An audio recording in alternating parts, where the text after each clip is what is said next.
a la firma Becerril, Coca y Becerril en 1990.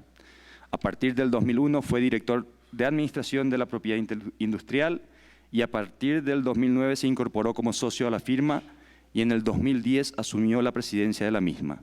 Es miembro de la Asociación Interamericana de Propiedad Intelectual, la ASIPI, teniendo la función como delegado titular por el periodo 2009-2012 y 2013-2015, de la AMPI, Grupo Mexicano, de la que actualmente es tesorero, y muchas otras asociaciones profesionales relacionadas con la materia. Fernando. Muchísimas gracias, Justin. Muchas gracias a todos por estar en este panel previo al almuerzo, y dado que estamos un poco demorados, seré muy breve en la presentación del panel. Todos estaremos de acuerdo que una de las grandes tendencias tecnológicas a nivel mundial, evidentemente, es la ingeniería genética, y hoy tenemos a dos grandes especialistas en el tema aquí acompañándonos. Actualmente las leyes de propiedad intelectual en muchos países excluyen de patentabilidad el material biológico y genético tal como se encuentra en la naturaleza, y no obstante, el material genético es patentable siempre y cuando este haya sido modificado mediante manipulación o ingeniería genética, que no es más que toda aplicación tecnológica que utilice sistemas biológicos y organismos vivos o sus derivados para la creación o modificación de productos o procesos para uso específico. Así pues, en el panel del día de hoy tenemos a dos personalidades que dominan el tema y que nos harán un recorrido sobre cuál es su visión respecto de los actuales sistemas de propiedad intelectual y qué tanto están listos para ayudar a esta rama tecnológica a protegerse de manera adecuada. Sin más preámbulos y para no demorar el panel, me permitiré presentar en primera instancia a Gabriel Kleiman. Gabriel Kleiman, y leeré su currículo en inglés tal como está. Gabriel Kleiman oversees IP efforts for Pfizer business in Latin America, Asia, Africa, and Middle East to ensure protection of the company's products portfolios. Gabriel also advises on IP policy matters, working to promote global policies that ensure healthy innovation and economic and business growth. Gabriel manages complex transactions, Pfizer Global Business, specifically for deals involving public-private partnerships. In parallel, Gabriel is active in public-private dialogue and industry groups to support rational innovation policies that balance the needs of innovators and society. On behalf of Pfizer, Gabriel maintains an active role in industry and in industry associations included Pharma, Bio, Interpath, and U.S. Chamber of Commerce. Gabriel has led Pfizer's efforts to contract legal challenges around the world against IP, including in Asia and Latin America. At the same time, Gabriel has worked with WIPO and other organizations to promote innovation and entrepreneurship in developing countries of Africa and Latin America. Gabriel received his bachelor's degree in biochemistry from the University of Massachusetts, master's in biology from Brown University, his law degree from Temple University, and is a registered U.S. patent attorney. Gabriel lives in New York City, works for Pfizer, and he takes the floor for his presentation. Please, Gabriel. Bueno, muy buenos días, buenas tardes, y gracias Fernando y Justin y los organizadores de ASIPI y por esta oportunidad de presentarles sobre este tema que tenemos de la ingeniería genética. Yo intentaré hablarles en español y les pido disculpas que mis slides y mi presentación está en inglés, y con eso empezaremos entonces. Bueno, uno de los casos más importantes en esta área genética que ha ocurrido el año pasado fue el caso de Myriad, que mi colega Joe Shaper va a hablar, lo va a cubrir en detalle. Pero les digo un poquito sobre el tema. Este se trata de unas patentes que cubren unos genes, BRCA1 y BRCA2, que son lo que se llama oncogenes relacionados con el cáncer. Y si se acuerdan de las noticias presentes de Angelina Jolie, que tuvo unas mastectomias preventivas para prevenir el cáncer en el futuro. Estos son los genes. ¿Okay? Bueno, la Corte Suprema lo que dijo en la opinión es un segmento de ADN que ocurre naturalmente es un producto de la naturaleza y no elegible meramente debido a que fue aislado, pero cADN sí es elegible porque no ocurre en la naturaleza. cADN no presenta el mismo obstáculo a patentamiento como segmentos aislados de ADN que ocurren en la naturaleza. Su creación resulta en una molécula que tiene solo los exones que no ocurre en la naturaleza. El orden de los exones pueden ser dictados por la naturaleza, pero sin duda un técnico de laboratorio crea algo nuevo cuando intrones son removidos de la secuencia de ADN para hacer cADN. ¿Entienden? Quiero saber si entendieron lo que dije recién. ¿Alguien? Me imagino que no. Okay. Es bastante complicado el tema y yo voy a tratar de explicarlo de una forma breve y después meternos más profundamente en el tema. ¿Okay? Entonces, el cuerpo humano tiene aproximadamente 37 trillones de células y cada célula tiene una copia idéntica de materia genética. ¿Okay? Ahí, en este slide, ven que tengo un dibujo de una célula que adentro tiene unas estructuras que se llaman cromosomas, ¿verdad? Que lo conocemos. Y uno puede tomar una cromosoma y desenvolverla y ahí va a tener las secuencias de ADN. El humano tiene 46 cromosomas, que son 2 pares de 23, ¿okay? Y ahí está el ADN. Esta secuencia es un código y como códigos de software, de computadora, tiene su forma que nosotros representamos con las letras ATCG, simplemente. ¿Okay? Y este código es el que encodiga los sistemas biológicos. Cada célula tiene 3 billones de letras. Okay, acá lo llamamos base pairs, que ese es el nombre científico correcto, pero lo llamamos letras acá. Okay, eso quiere decir que 37 billones de células tienen básicamente una copia idéntica. Y dentro de cada célula podríamos contar las letras, que son 3, y ahí veríamos 3 billones de letras en cada célula. ¿No? Una cantidad de información enorme, y de ahí podríamos contar o estimar la cantidad de genes que tenemos, que es digamos un número exacto, pero acá les doy un número aproximado, que son 22.000 genes en el humano, ¿no? Cada cepa tendrá un número diferente, entonces la aproximación de humano es esta, 22.000. Y eso representa 1% de toda la información genética en una célula. ¿Okay? Eso quiere decir que hay 99% de la información genética que está en la célula no son lo que nosotros llamamos genes, es otra cosa que con tiempo la tecnología va avanzando y vamos entendiendo lo que es bastante complejo. ¿Ya? Acá tenemos una representación de, digamos, una secuencia genética, básicamente la ADN en un cromosoma, en una cromosoma. ¿Ves? Y acá tenemos también la representación del código, que se ve así, ATCCGC, ¿no? En secuencia. Bueno, el proceso trabaja así. El gene se copia en un compuesto que es similar a ADN, pero es diferente, es ARN. Es otro ácido nucleico. Y esto se copia, después se edita, y ahí ven como que unos pedacitos se van sacando, y llegamos en fin a lo que se llama ARN mensajero, messenger RNA, messenger RNA, mRNA, que está ahí.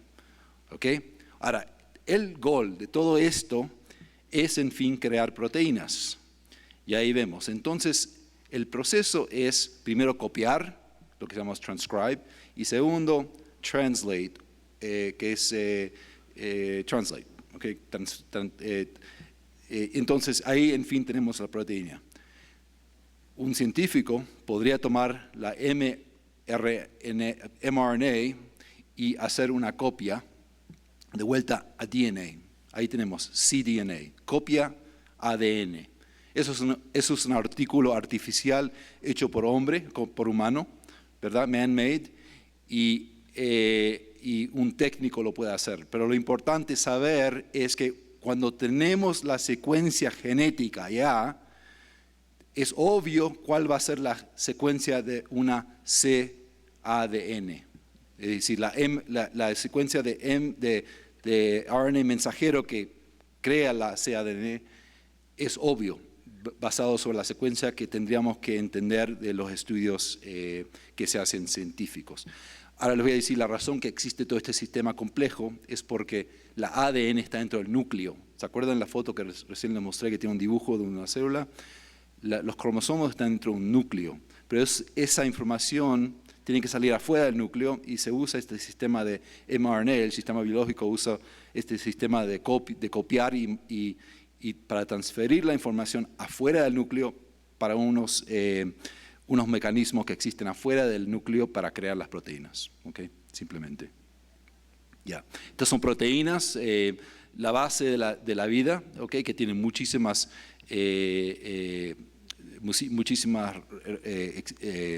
funciones estructural, dan signo de todas las células, los enzimas son todas proteínas.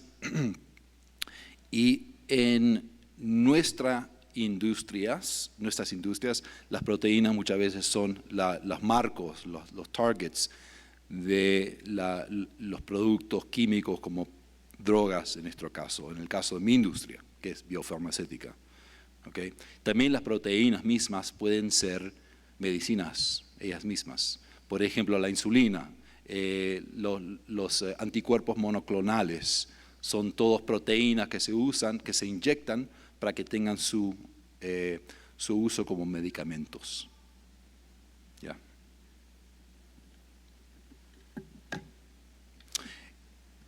En la área de biotecnología hay varios tipos de desarrollos que uno quisiera a veces patentar. Quizás quisiéramos patentar, como en el caso de Myriad, la secuencia genética ahí. O una célula transgénica, ¿qué quiere decir? Una célula que no es natural porque se le ha transferido información genética y le cambia el carácter de la célula por esa transferencia, transgenic cells.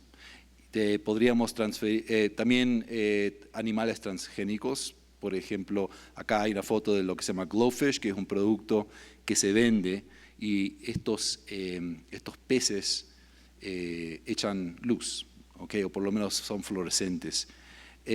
Proteínas, como mencioné recién antes, que son proteínas que se usarían como medicina, por ejemplo, anticuerpos, que hay una foto, vacunas. Y después el último, que son herramientas de estudio, herramientas de R&D, de Research and Development, y diagnósticos. Bueno, hablemos de diagnósticos y también research tools, ¿ok? Porque lo menciono por una razón, que es esta.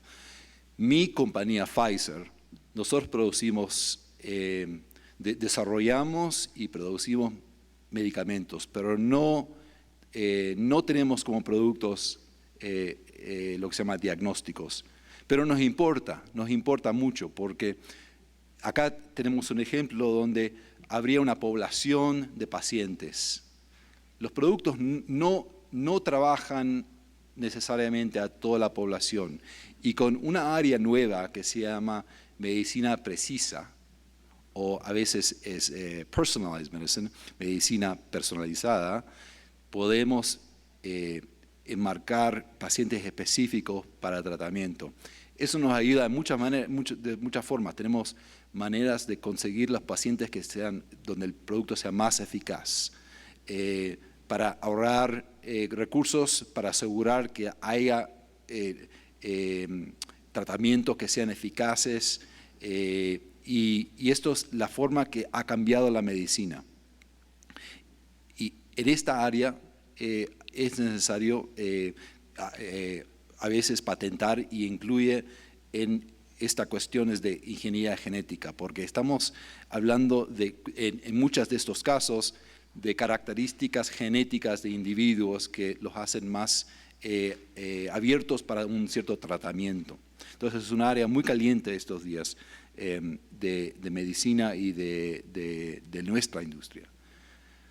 Otro es research tools, herramientas de trabajo de trabajo para R&D. Y acá tenemos una foto muy interesante de unos ratones fetus, dentro, in utero, en la madre del ratón, son ratones, que echan son fluorescentes. Y la razón que son fluorescentes es porque tienen lo que se llama green fluorescent protein, una proteína que es artificial que se le ha metido. Y no es por eso que creamos estos ratones, pero ese color, ese marcador está atado a un gene específico que estamos estudiando. Y no es exactamente el gene que estamos estudiando, pero estamos usando los ratones como lo que sería los caballos trabajadores de los laboratorios. Son una herramienta muy, muy importante. Y este animal transgénico son herramientas que compañías los crean como productos comerciales. ¿Nos importa? ¿Por qué nos importa? Bueno, nos importa en la área de patentamiento, porque nosotros trabajamos con socios, compañías, y socios, individuos, y socios, organizaciones académicas que crean estas herramientas y estos diagnósticos. Y especialmente en la área de diagnósticos, muy necesario tener el incentivo para poder crear diagnósticos, y conseguir muchas veces requieren apruebo regulatorio. Muy costoso, y una compañía que va a crear ese tipo de herramienta o de diagnóstico no lo va a poder hacer sin protección de propiedad intelectual. Entonces, el tema es muy importante para nuestra industria y muy importante para el área de medicina. La cuestión ahora es, los genes son patentables, los genes son patentables, y también cómo esto afecta la área más amplia de biotecnología y quizás otros también. Entonces acá tenemos exceptos de las leyes de varios países en la región, y también algunos países y regiones afuera, por ejemplo Europa, India, Estados Unidos, y lo que está escrito en TRIPS, en ADPIC. Y muchos de ellos tienen, en la región la mayoría tienen una excepción que dice no se puede patentar, o no es una invención, que no es patentable una invención, que sea algo que sale de la naturaleza, aunque sea que fue aislado de la naturaleza. Y ahí ven el texto. En Estados Unidos, la base legal de patentamiento es bastante vieja, no existía este language. Es mucho más amplio, digamos, más los conceptos en la ley en Estados Unidos quizás tienen un poco más de amplitud para interpretación. Pero lo importante es que cada uno de estos países también tienen una diferencia entre descubrimiento y invención. Y eso es el punto más importante que les quiero dejar, si hay uno acá, que es esta diferencia entre invención y descubrimiento. Acá, rápido, mirando a la decisión de Myriad, genes no son patentables basados sobre la interpretación del caso de Myriad. Genes aislados de la sede del genoma, pero cADN, que es básicamente una copia de lo que sería natural, sí son. En el caso de penicilina, se lo doy por ejemplo, como un ejemplo. La penicilina es un compuesto natural, aislado de un hongo. y nadie va a dudar que tuvo un efecto enorme en la humanidad. Y tampoco nadie va a dudar que estos grandes, Fleming, Flory y Chain, hicieron un trabajo enorme para aislarlo y para aprender cómo producirlo de una forma eficiente que se pueda usar. Les tomó mucho esfuerzo, muchos años. Pero hoy en día posiblemente eso sería algo que no se podría patentar basado sobre lo que entendemos de descubrimiento, porque es un producto natural, ¿no? Entonces, en el concepto de esta diferencia entre descubrimiento e invención, hay ciertos conceptos que se han usado como la base, digamos, para entender uno contra el otro. Okay. Por ejemplo, si hubo intervención humana para crearlo, okay, se entendería como posiblemente podría ser una invención que es patentable. Pero lo que es natural, no. Okay. Es un concepto bastante aceptable, digamos, razonable. Pero hay que pensar que, y bueno, cuando se aísla y cuando se hace mucho trabajo para aislar un producto, quizás otro. Ese es el argumento de opuesto, ¿no? Si hubo experimentación, sí o no. ¿Cuál fue el goal? ¿Cuál fue el objeto del trabajo? Bueno, dirían que el objeto de invención, este es el argumento que se usa, el objeto de la invención es para crear algo específico, ¿okay? Pero el descubrimiento es algo que como que se descubre por casualidad o así, sin el goal de tener un intento. Pero yo les digo que en el caso de penicilina, sin embargo, estaban tratando de buscar este compuesto mismo. Y después, en fin, ¿cuál es el efecto con tecnologías existentes? Y se argumentaría que uno es relevante para que invención tiene intento para cambiar las tecnologías existentes. El problema es que no es fácil hacer esta distinción. Y después que salió la división Myriad, que Joe, mi colega, la va a hablar, se ve mucho más, que todos dicen cómo sí DNA sí y genomic DNA no. ¿Okay? Bueno, entonces quizás el propuesto sería acá considerar otros valores, los valores por cual hemos creado un sistema de propiedad intelectual o de patentabilidad. ¿Cuál es la razón que tenemos un régimen de propiedad intelectual? ¿Cuáles son los valores de la sociedad? Porque simplemente teniendo reglas mecanísticas nos queda un poco seco, ¿no? Entonces, por ejemplo, algunos valores serían la promoción de la tecnología, de la innovación, de la ciencia, cuál es el efecto económico, cuestiones religiosas, morales, éticas. Ese es el concepto. Entonces, terminando con esto, lo que hay que tener en cuenta es que podemos hacer bright lines, podemos definir muy claramente la situación, pero esto no nos va a quedar con cuestiones. Gracias por eso. Discúlpeme que me fui un minuto o dos. Fernando. Muchas gracias, Gabe. La verdad es que es un buen recorrido inicial a todo este tema de la problemática que tienen los desarrollos de ingeniería genética y la breve línea entre lo patentable y lo no patentable. Muy bien. Ahora vamos con Joe Schaper, quien será nuestro segundo panelista del día de hoy. Joe has a Bachelor in Science degree in Chemistry and Economics and received his law degree from SMU School of Law in Dallas, Texas in 1981. Prior to joining Monsanto, Joe was in private practice, focusing primarily on IP litigation. In addition to working in St. Louis IP firm of Seneca Powers, Joe was partner and shareholder in Dallas, Texas IP firm of Richards, Harris, and Medlock. Joe joined Monsanto in 2000 and assumed global responsibility for managing the company's intellectual property related to developments in Monsanto's Roundup, Harness, and Degree brand products. In 2006, Joe's role at Monsanto was expanded to include assisting with the development and implementation of the company's international IP strategy, focusing primarily on Central and South America, China, and India. Joe is also involved in assisting with the implementation and maintenance of Monsanto ex-US value capture systems in, for example, Brazil, Argentina, and Paraguay. Joe, please, thank you for being here with us.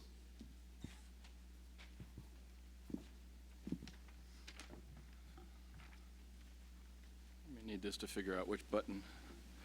Thank you, Fernando, and thanks to ACP for inviting me here. I think it's a pretty worthwhile topic to discuss. But before I jump right into the discussion, I'd like to tell you just a little bit about Monsanto first, if I could. Yeah, sorry. So just let me give you a snapshot of Monsanto, because everybody's heard of Monsanto. I don't know if everybody knows exactly what Monsanto is. It depends on what part of the world you live in as to how you view Monsanto. Many people certainly have heard of Roundup. You know, we're an ag chemical company. And you've also probably heard of Roundup Ready crops or insect-resistant crops, and we're certainly a biotechnology company as well. But there's a few other things we do that I'd like to at least briefly discuss here, just to kind of set up why we think the topic of today's discussion is so critical to us. First, who are we? We're a Fortune 500 company. We've got about 22,000 employees. That number's a little bit dated, but it's still close. About half of us are in the United States. And we've got over 400 facilities located in about 66 countries around the world. Significant here is we have eight locations for our law offices. We have one in the U.S., and then we have 7 regional law offices, one in Singapore, one in India, one in China, one in Moore, Switzerland, and then we have one here in Mexico City, Buenos Aires, and Sao Paulo. So what do we do? Well, we're an agricultural productivity company, and that's pretty much all we do now, which I think is a surprise to some people. Our sole focus is helping growers, farmers, create more product. In other words, a higher yield on a given amount, on the same amount of land, using the same or fewer resources than what he uses today, he or she uses today. And if you think about that, so the same acres of land, more yield using the same or less water, the same or less fertilizers, the same or less insecticides, things such as this to stretch production such that we can meet the demands of a growing population. Then you wonder, how do we do this? Well, we start by spending a lot of money. We spend about $3.8 million a day on research and development. So since I've been here, we've spent $12 to $15 million. And how do we spend this money? Well, we spend it to develop a product that falls into essentially one of 5 areas. First, we have a huge breeding entity or business that breeds. It's conventional breeding as well as biotechnology, but it breeds vegetables and row crops. So anything from tomatoes and watermelons to corn, cotton, soybeans, etc. We're also a biotechnology company. We incorporate desirable traits into row crops, herbicide tolerance, that would be the Roundup Ready products that you're familiar with probably, and insect resistance, things such as Bollgard cotton, Maize Guard, or Yield Guard corn.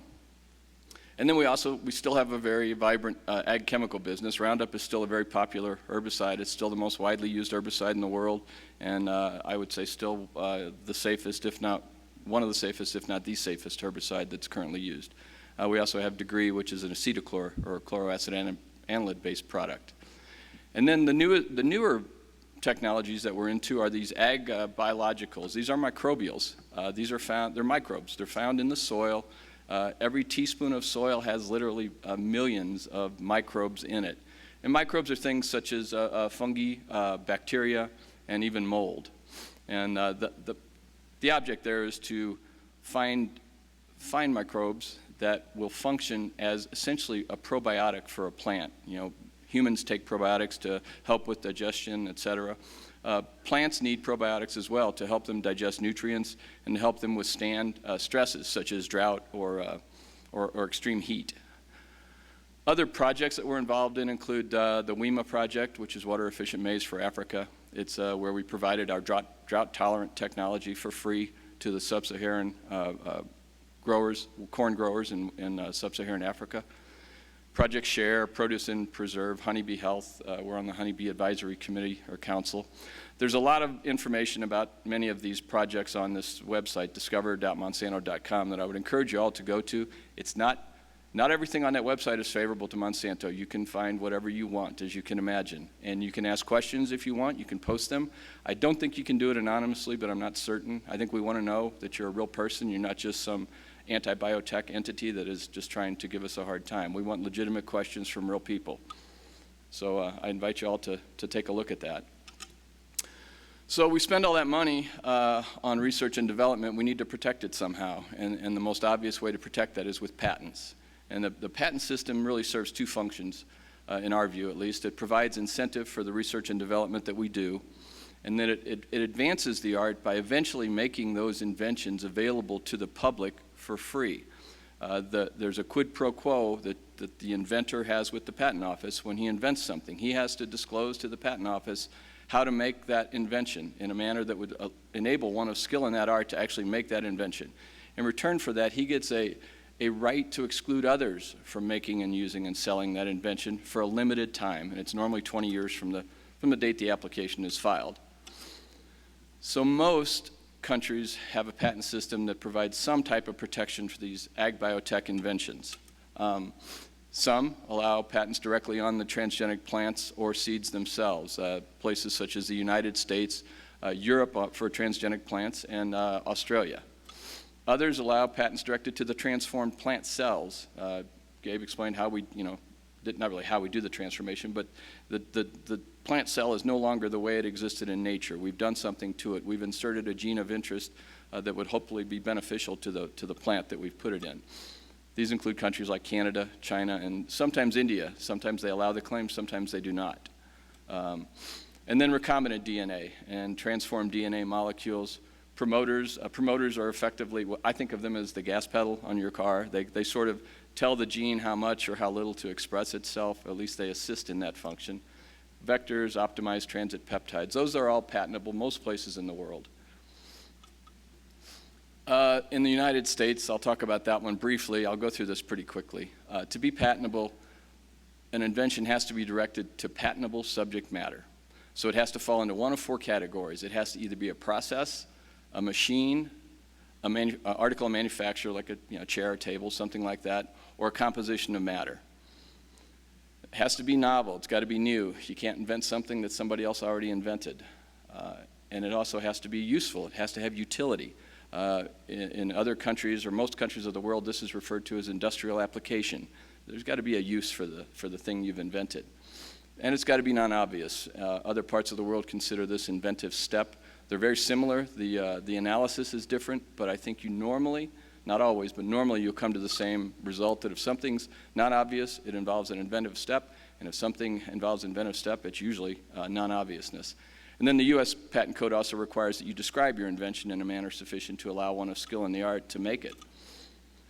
So patent claims directed to genes and or a DNA sequence that encodes proteins are generally treated, or have historically were treated, as compositions of matter, and they still are. The courts and the Patent Office in the United States have attempted to carve out certain judicial exceptions to what they're going to allow you to get a patent on, regardless of how new or not obvious it is. There's just some subject matter that's not patentable. And in 1980, the landmark case was really this Diamond versus Chakrabarty. Chakrabarty was an engineer at General Electric who developed a modified bacteria that was capable of digesting crude oil. So it was going to be useful in cleaning up oil spills. It turned out not to be very commercially successful, but it was still a very interesting invention. And it led to the Supreme Court case that held that the patent statute should be given a very expansive reading. In other words, don't look at it narrowly, but very expansive.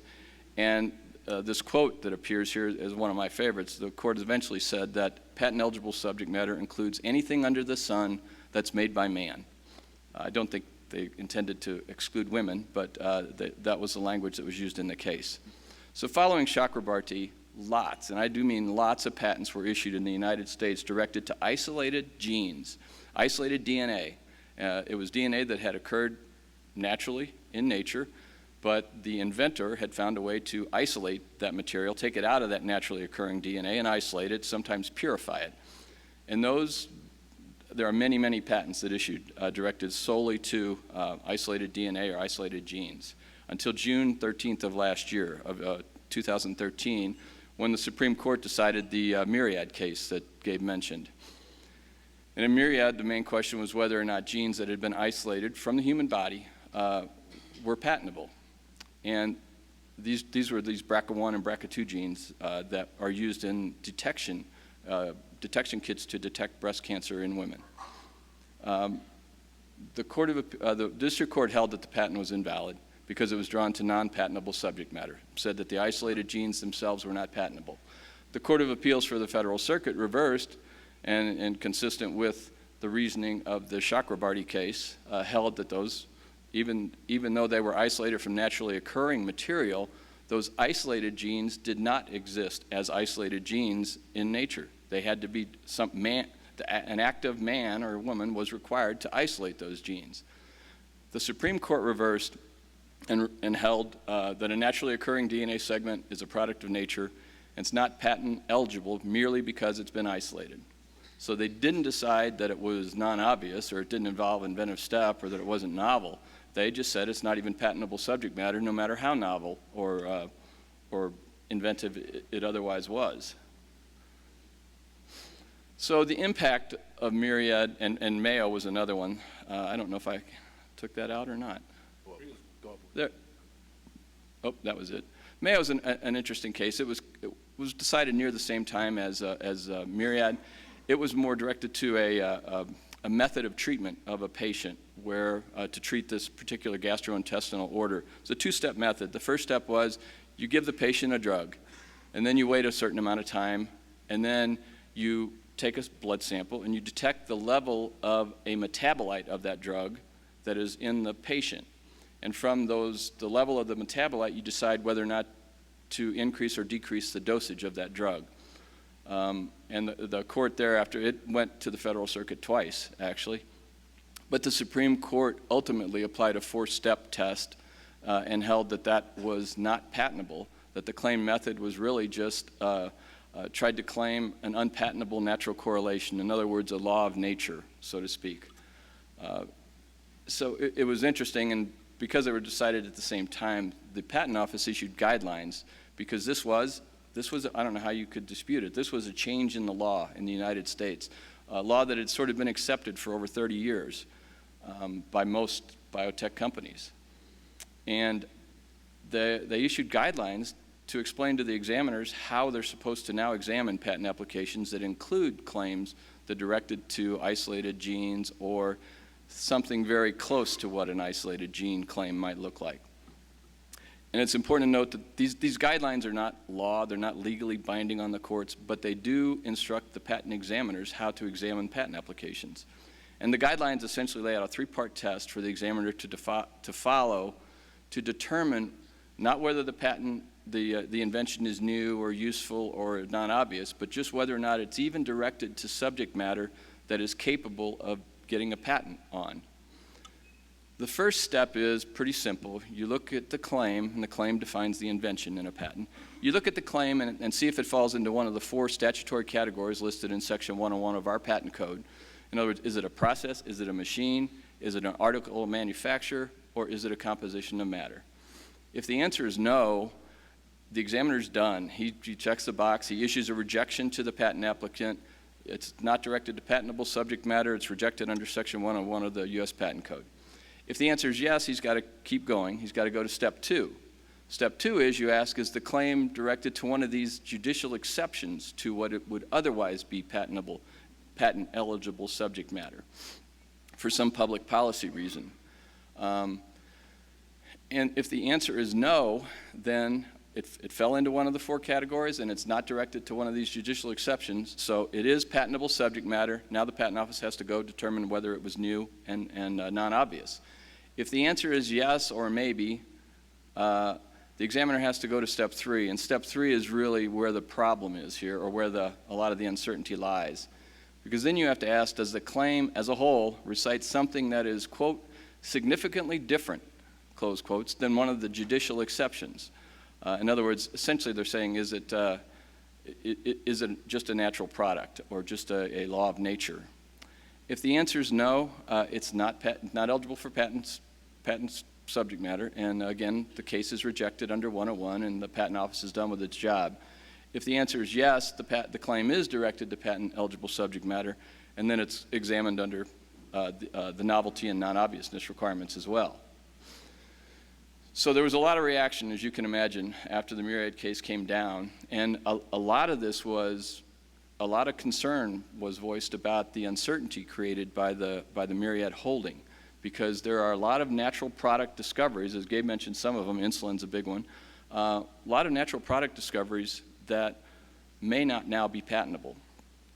Some examples of these would be Taxol, a very important cancer treatment drug, insulin for diabetes treatment, penicillin, obviously for infections, and then tramadol is a pretty common painkiller. These are all derived from naturally occurring products.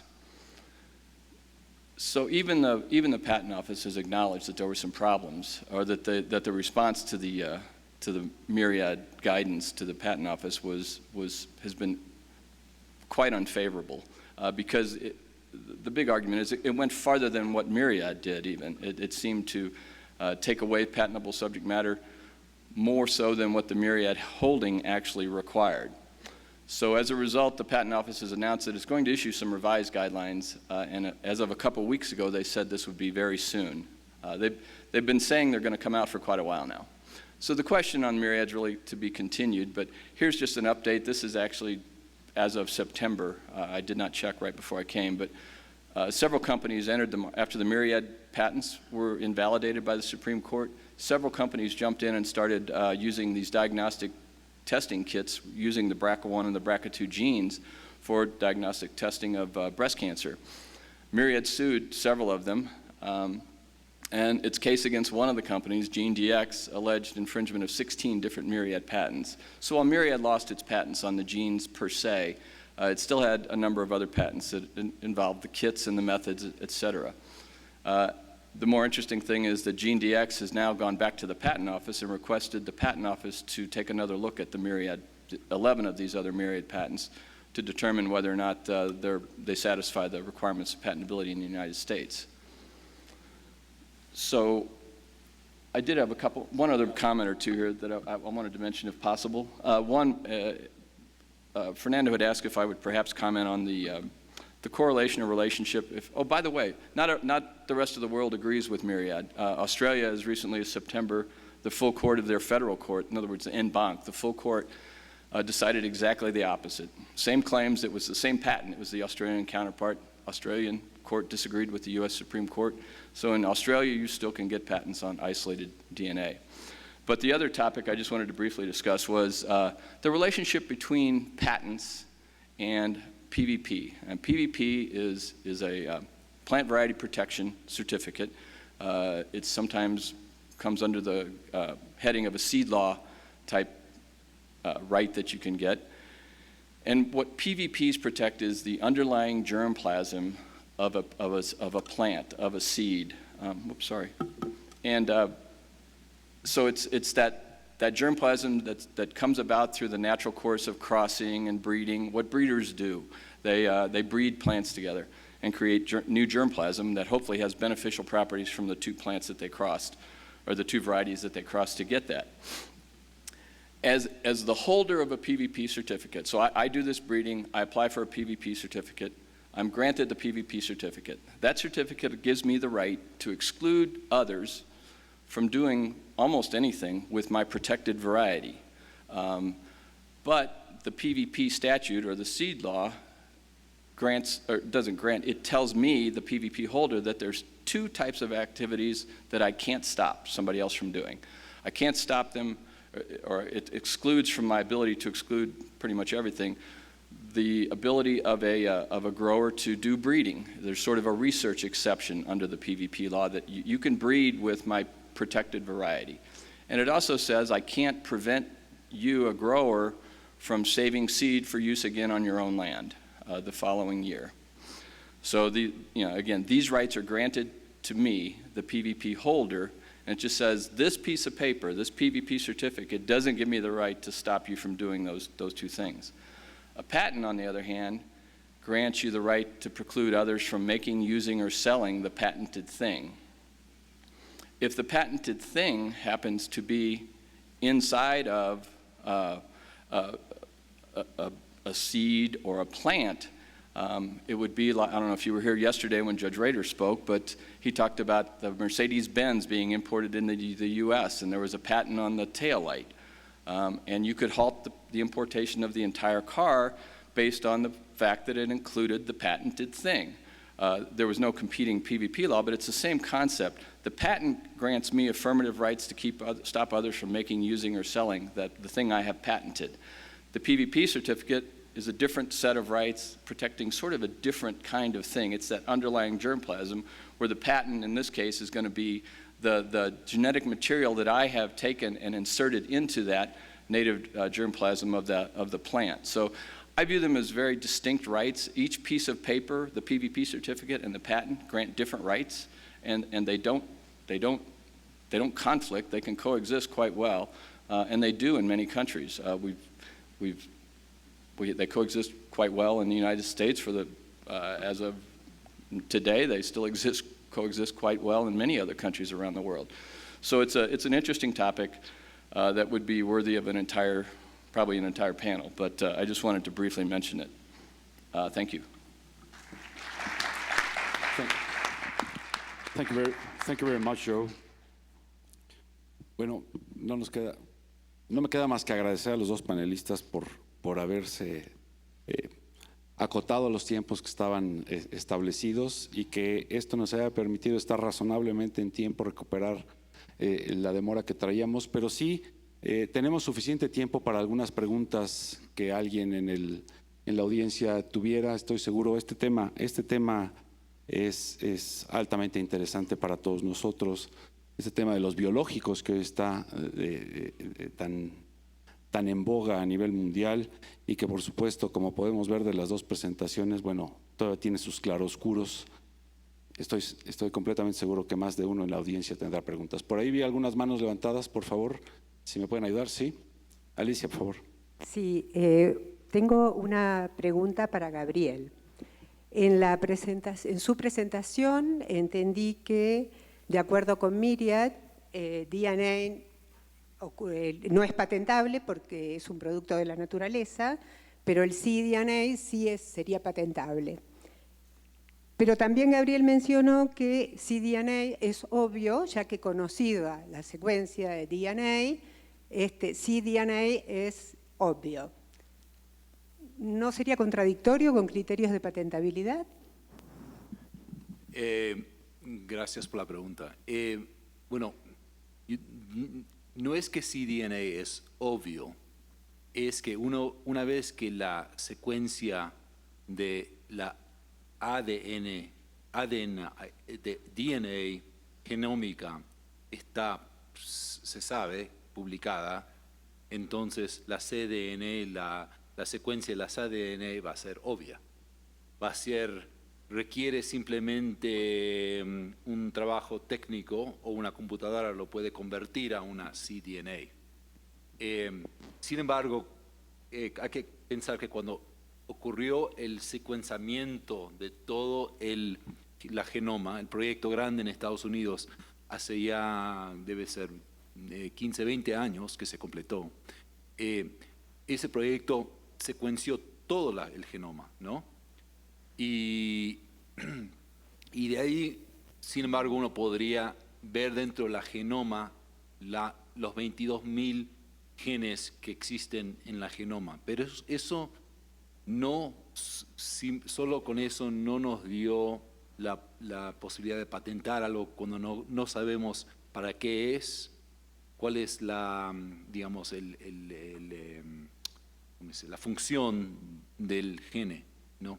Entonces, fue con esa información que compañías como Myriad pudieron trabajar para ver que hay algo que después se nombró BRCA1 y BRCA2, que es un oncogene y tiene utilidad.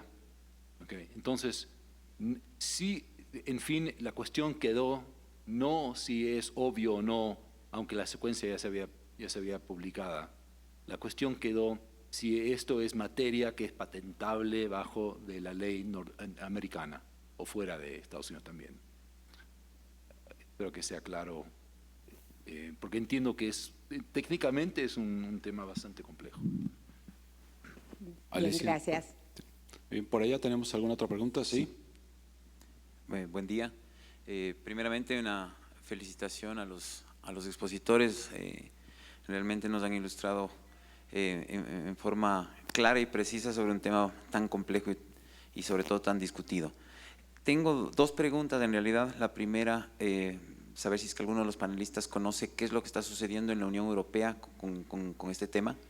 Se mencionó Australia y bueno, Estados Unidos con la decisión de Millard, de la Corte, pero ¿qué está pasando en la Unión Europea con este tema? Y una segunda pregunta sería, ¿cómo ven ustedes como expositores y como conocedores de la temática en los Estados Unidos sobre el futuro y la seguridad que pueden tener todas las patentes de genes aislados que están concedidas? ¿Sería probable que cualquiera de ellas pueda ser declarada en nulidad tras el pedido de alguna empresa que quiera utilizar esa tecnología? Well, I'll talk especially to the second point. Confusing. In the United States, the patent code provides for a patentee to go back and have a patent reissued if he can show that he claimed more or less than what he was legally entitled to claim at the time the patent application was being prosecuted.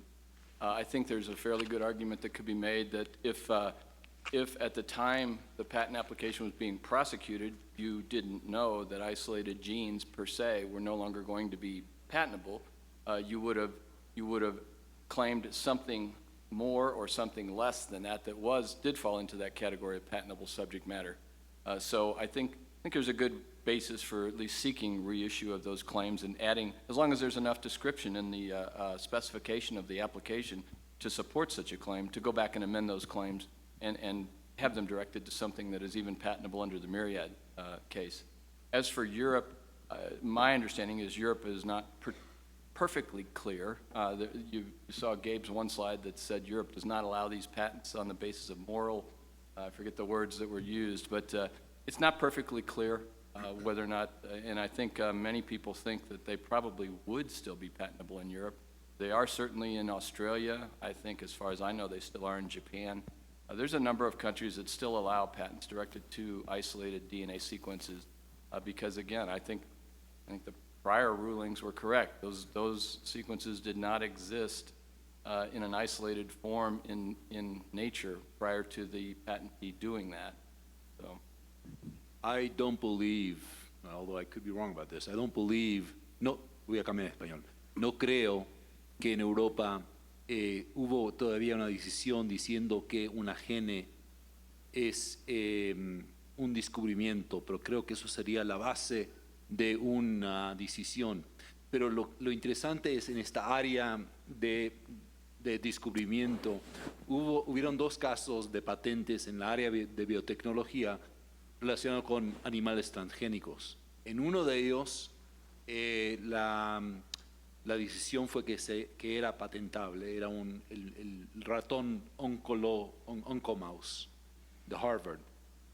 Y en otro de ellos dijeron no es patentable, y la base era order public.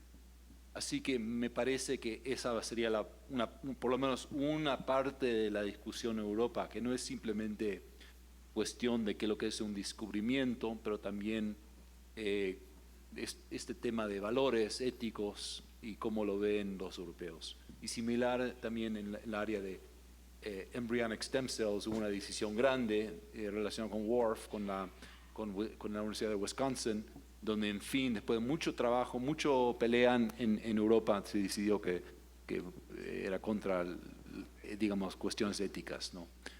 Y si alguna persona de los participantes tiene información sobre el tema de Europa, yo los invito para ofrecer una corrección si es necesario. yeah, no, I just wanted to add something to it. I suspect in Europe it may well depend on what organism the DNA is, or the DNA has been isolated from.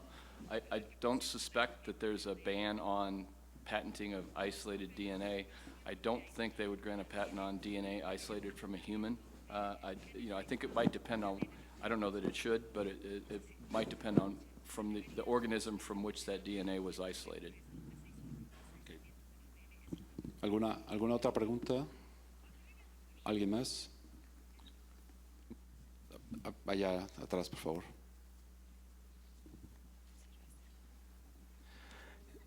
Sí estoy. Héctor Chagoya. Una pregunta para cualquiera de los dos panelistas. ¿Cómo visualizan, dada el carácter global de ambas empresas, ante la decisión de Myriad y la discusión que hay sobre la patentabilidad en términos de descubrimientos y esta discusión, cómo lo visualizan en términos del cumplimiento de las obligaciones de TRIPS de los países de la Organización Mundial de Comercio? Porque al final un poco la preocupación sería que si en Australia, por ejemplo, está claro que son patentables y en Estados Unidos no, y TRIPS supuestamente establece un estándar sobre lo que pudiera ser patentable y no está la excepción de este tipo de aislamiento en TRIPS, ¿cómo eso entra en juego en la discusión sobre el cumplimiento de las obligaciones adquiridas conforme a los tratados internacionales? Yo voy a ofrecer un punto de vista, que es primero TRIPS digamos, el concepto de descubrimiento es básico, ¿no? Y TRIPS no me acuerdo si tiene el texto sobre descubrimiento, pero ese concepto básico, yo creo que un país podría argumentar que no la contraviene. Lo que TRIPS dice es que no se puede negar una patente de una célula transgénica, ¿verdad?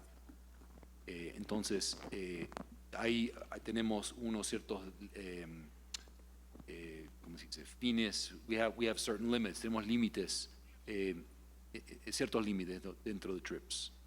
Pero la preocupación, digamos, si nos interesa el tema y pensamos que los genes deberían ser patentados en el caso de Myriad, si la mayoría de los países que son miembros del WTO están alineados con este punto de vista, entonces, ¿qué se va a hacer? Yeah, I think it's a good question. You know, one simple fix for the U.S. at least would be for Congress to pass a law that says isolated DNA is patentable, which would be great. But I don't think anybody really expects that's going to happen. But it is an interesting question. From a practical perspective, I don't think it, now that we know this, now that we know what the ruling in Myriad is, I don't think it creates too many problems for us because, at least in the ag biotech space, most of our patents are directed to more than just isolated DNA. They're directed to a DNA molecule that's got a promoter or some other vector or an entire vector that's been inserted into the native DNA. So there's usually some component other than just the isolated DNA sequence itself. Certainly that would be the broadest protection, and we'd love to be able to still get that, but the fact of the matter is that's just not the law in the U.S. anymore. Ok, una última pregunta por aquí al centro, si es tan amable.